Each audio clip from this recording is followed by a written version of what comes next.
Hello students, आज मैं discuss करने वाला हूँ क्लास 9 का साइंस सब्जेक्ट का बहुत इंपॉर्टेंट एक चैप्टर जो कि है structure of atoms. Structure of atoms, class 9 science, chapter 4। कोई भी मेटीरियल हुए वो बनता है एटम से। जो स्मॉलेस्ट पार्टिकल होता है कोई भी मेटेरियल का वो है atom. Basic building block of matter. कोई भी मैटर या मेटेरियल का बेसिक जो पार्टिकल होता है सबसे स्मॉलेस्ट पार्टिकल वो होता है एटम। अकॉर्डिंग टू डाल्टन के थ्योरी के अनुसार एटम्स आर इनडिविजिबल। एटम्स को हम डिवाइड नहीं कर सकते।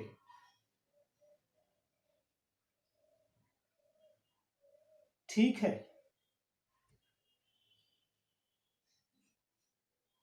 और कोई भी मेटेरियल का एटम्स और दूसरे मेटेरियल से अलग होता है। तो अलग क्यों होता है? जैसे कोई मेटल लिया, जैसे हम स्टील लिए, स्टील एक मेटल है और उसके साथ हम एल्यूमिनियम लिए। ठीक है, तो दोनों का किस में डिफरेंट है? एटम्स में डिफरेंस है। स्टील का जो एटम होगा, एल्यूमिनियम का एटम डिफरेंट होगा। तो हर मटेरियल का एटम एक दूसरे से डिफरेंट है। तो according to Dalton atoms are indivisible, but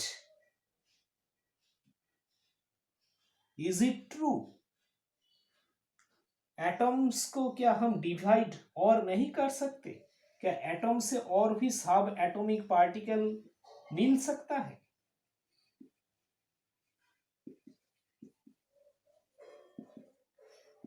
okay, क्या is it possible to get any sub atomic particle from atom? क्या एटम को हम और भी डिवाइड कर सकते हैं? ये एक बहुत बड़ा क्वेश्चंस है साइंटिस्ट के सामने को। तो पहले हम एक डिस्कस कर लेते हैं चार्ज पार्टिकल इन मैटर।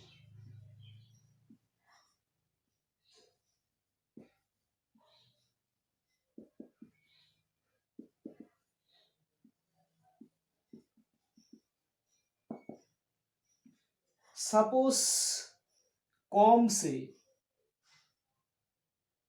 अगर, या कोई कॉम जो हुआ, कॉम को हम अगर कोई पीसेस ऑफ पेपर के, छोटा छोटा पीसेस ऑफ पेपर के पास लाते हैं, वो कॉम इजीली उसको अट्रैक्ट नहीं करेगा। लेकिन उसी कॉम से अगर हम हमारा बाल को पहले रबिंग करते हैं, फिर कोई पीसेस ऑफ पेपर के पास, छोटा छोटा पीसेस ऑफ पेपर के पास वही कॉम को लाते हैं, तो वो कॉम उस पीसेस ऑफ पेपर को अट्रैक्ट कर रहा है। तो ये किस लिए है? ये एक्चुअली उसमें स्टैटिक इलेक्ट्रिसिटी के वजह से वो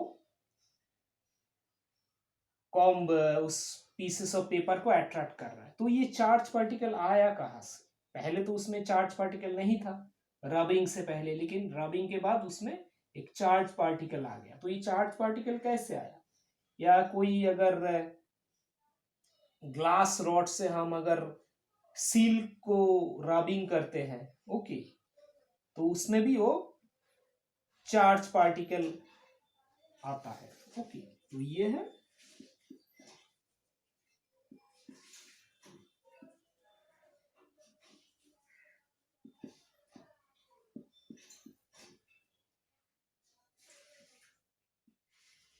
स्टैटिक इलेक्ट्रिसिटी के कॉन्सेप्ट से हम बोल सकते हैं उसमें कुछ चार्ज्ड इंड्यूस हुआ है, चार्ज्ड पार्टिकल।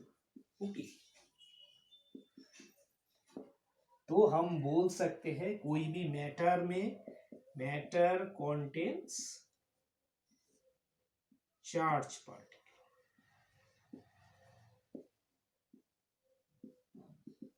न्यूट्रल पार्टिकल नहीं। ओके, न्यूट्रल नहीं, मैटर में चार्ज पार्टिकल है।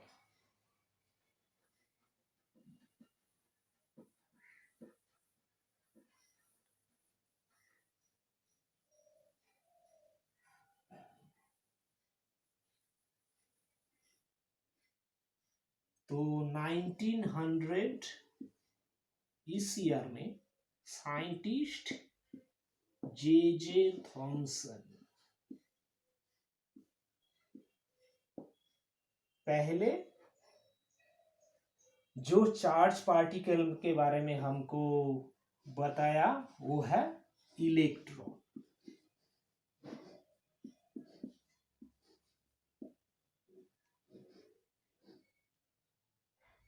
ओके, ये पहले ये साइंटिस्ट ने बताया ये है इलेक्ट्रॉन, और ये चार्ज पार्टिकल ये नेगेटिव चार्ज पार्टिकल। इसका जो चार्ज का कैटेगरी है वो है नेगेटिव। उससे पहले 1886 में साइंटिस्ट ई गोल्डस्टेन ने बताया प्रोटॉन के बारे में। ये भी एक चार्ज पार्टिकल है, but positive charge particle. Okay, ये है पॉजिटिव चार्ज पार्टिकल। तो ये है इलेक्ट्रॉन जो है नेगेटिव चार्ज पार्टिकल, और ये है प्रोटॉन जो है पॉजिटिव चार्ज पार्टिकल। तो मैटर में कोई भी मटेरियल पे प्रोटॉन और इलेक्ट्रॉन होता है, और इलेक्ट्रॉन नेगेटिव चार्ज होता है, प्रोटॉन पॉजिटिव चार्ज होता है। ठीक है,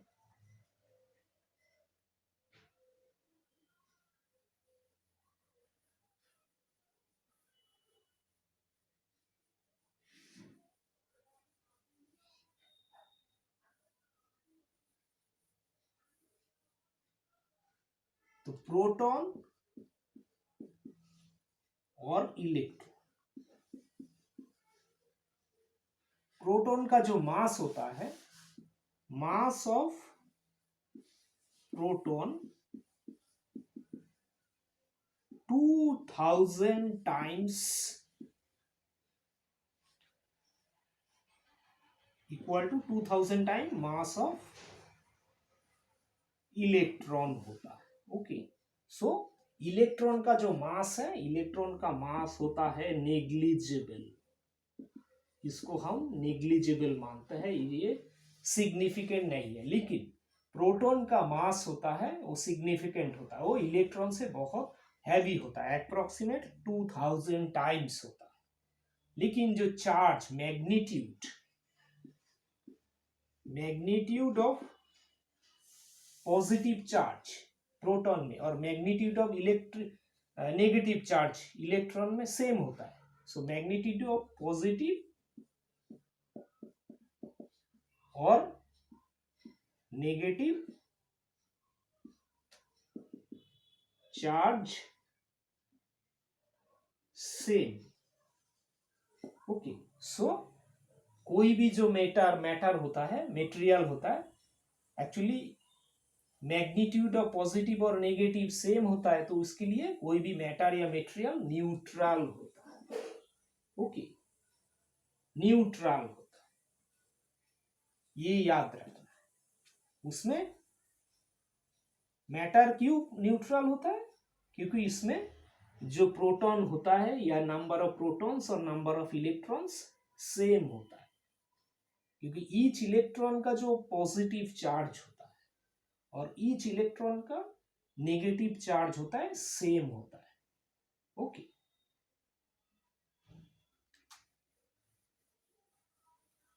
लेकिन प्रोटॉन का मास इलेक्ट्रॉन्स के मास से 2000 टाइम्स ज्यादा होता है। एक्चुअली इलेक्ट्रॉन का जो चार्ज होता है, चार्ज का यूनिट होता है कूलम, वो है 1.6 इंटू 10⁻⁻19 कूलम। यह है चार्ज का यूनिट, यह है नेगेटिव चार्ज। ओके, तो प्रोटॉन का भी सेम चार्ज होता है, पॉजिटिव चार्ज। तो ये एक दूसरे को न्यूट्रल कर देता है। ओके, तो अभी साइंटिस्ट बहुत सारा मॉडल को डिफाइन किया कि ये प्रोटॉन और न्यूट्रॉन एटम्स में कैसे होता है। ओके, एक्चुअली हम किसी भी एटम से इलेक्ट्रॉन को इजीली निकाल सकते, लेकिन प्रोटॉन को इजीली निकाल नहीं सकते। ओके, तो स्ट्रक्चर ऑफ एटम एक्चुअली क्या कैसे होता है, इसके बारे में बहुत सारा साइंटिस्ट बहुत मॉडल को डिस्क्राइब किए, डिफाइन किए। ओके, इसमें जो पहले फेमस मॉडल है वो है थॉमसन मॉडल। ये थॉमसन एटॉमिक मॉडल। ओके, ये डिफाइन किया कि इसमें जो पॉजिटिव चार्ज है, ये इलेक्ट्रॉन और प्रोटॉन कैसे होता है। इसके बाद डिस्कस किया रदरफोर्ड, उसके बाद बोर्स मॉडल। ओके, ये 3 मॉडल है। तो हम अभी बताएंगे ये थॉमसन मॉडल कैसे होता है। Okay, structure of atoms.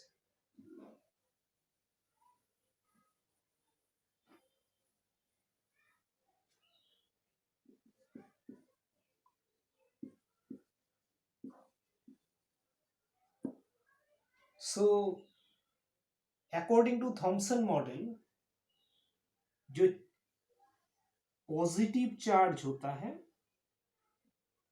ये एक स्फीयर में होता है, जैसे एक फुटबॉल। ओके, एटम है, एटम की इसका हर जगह पॉजिटिव चार्ज, पूरा फुटबॉल का हर जगह में पॉजिटिव चार्ज। ओके, ये सपोज एक फुटबॉल, ये spherical shape. So positive charge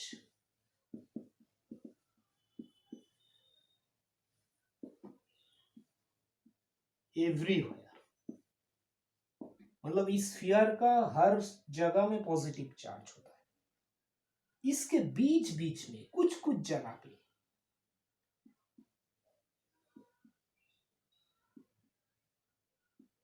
इस स्फीयर के कुछ कुछ प्लेसेस में कुछ कुछ, जैसे एक पॉइंट, ये एक पॉइंट, ये एक पॉइंट, ये एक पॉइंट, इसमें ये नेगेटिव चार्ज होता है, मतलब इलेक्ट्रॉन। और बाकी जो रेस्ट ऑफ द प्लेस है ये सब पॉजिटिव चार्ज। ओके, ये पॉजिटिव चार्ज है। और इस पॉजिटिव चार्ज वाला जो स्फेरिकल पोर्शन है, यहाँ पे पॉजिटिव चार्ज है, यहाँ पे नेगेटिव चार्ज, इलेक्ट्रॉन्स यहाँ पे। ओके, ये नेगेटिव चार्ज है कुछ कुछ जगह में। Okay, but the magnitude of positive charge and negative charge are same, so that's why atoms are neutral. So ये थॉमसन मॉडल। तो इसको अगर हम कंपेयर कर सकते एक वाटरमेलन से, जैसे वाटरमेलन हुआ, वाटरमेलन में जो रेड पोर्शन हो, ओके, उसमें रेड पोर्शन होता है। वाटर में मैक्सिमम जो वाटरमेलन के अंदर आप देखेंगे तो उसमें रेड पोर्शन होता है, जो एडिबल रेड पोर्शन है उसको आप पॉजिटिव, ठीक है, पॉजिटिव चार्ज के साथ कंपेयर कर सकते हैं उसको। उसके जो वाटरमेलन का जो रेड एडिबल पार्ट और जो उसके अंदर सीड्स होता है, उसमें जो ब्लैक कलर का सीड्स होता है डिफरेंट डिफरेंट, ओके, पोजीशन में वाटरमेलन के अंदर देखेंगे, उसको हम नेगेटिव चार्ज के साथ कंपेयर कर सकते हैं। सीड्स, वाटरमेलन का जो सीड्स होता है उसको हम नेगेटिव चार्ज के साथ कंपेयर कर सकते हैं, और जो पूरा रेड रेड एडिबल पार्ट है उसको हम पॉजिटिव चार्ज के साथ कंपेयर कर सकते हैं। तो ये है थॉमसन मॉडल। ओके,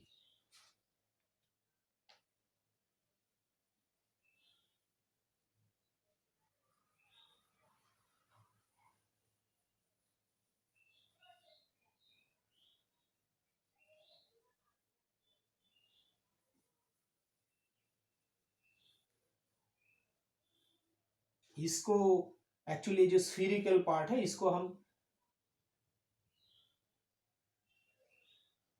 वाटरमेलन के साथ कंपेयर कर सकते हैं, उसका जो शेप है। ओके, वाटरमेलन में जो रेड एडिबल पार्ट है वो पॉजिटिव चार्ज है। तो थॉमसन मॉडल से हमने पाया कि जो पॉजिटिव चार्ज